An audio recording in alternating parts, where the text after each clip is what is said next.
আসসালামু আলাইকুম সকল শিক্ষার্থীবৃন্দ, আশা করছি তোমরা সকলে আল্লাহর অশেষ রহমতে ভালো আছো। তোমাদের স্কুল কলেজ খোলা নিয়ে একটি নোটিশ এসেছে।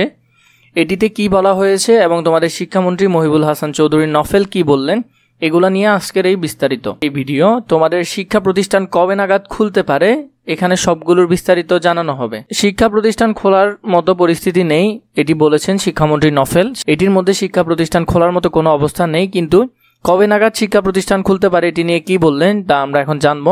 এই মুহূর্তে শিক্ষা প্রতিষ্ঠান খোলার মতো পরিস্থিতি নেই বলে জানিয়েছেন শিক্ষামন্ত্রী মহিবুল হাসান চৌধুরী নফেল। সোমবার 29 জুলাই বিকালে মন্ত্রণালয়ের সম্মেলন কক্ষে সাংবাদিকদের প্রশ্নের জবাবে তিনি কথা জানান।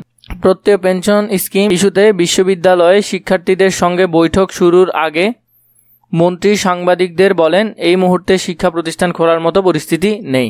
তবে কবে নাগাদ শিক্ষা প্রতিষ্ঠান খোলা যেতে পারে সে বিষয়ে মন্ত্রী কোনো সুনির্দিষ্ট কিছু বলেননি। মন্ত্রণালয়ের সূত্র মতে শিক্ষামন্ত্রী মহিবুল হাসান চৌধুরী নফেলের সভাপতিত্বে বৈঠকে আরও উপস্থিত ছিলেন প্রধানমন্ত্রীর শিক্ষা বিষয়ক উপদেষ্টা ডাক্তার কামাল আব্দুল নাসের চৌধুরী। ওরা সবাই মিলে সিদ্ধান্ত নেন যে শিক্ষা প্রতিষ্ঠান বর্তমানে খোলার মতো কোনো অবস্থা নেই এবং কবে নাগাদ খুলতে পারে তা নিয়েও কোনো সুনিশ্চিত বিষয় জানা যায়নি।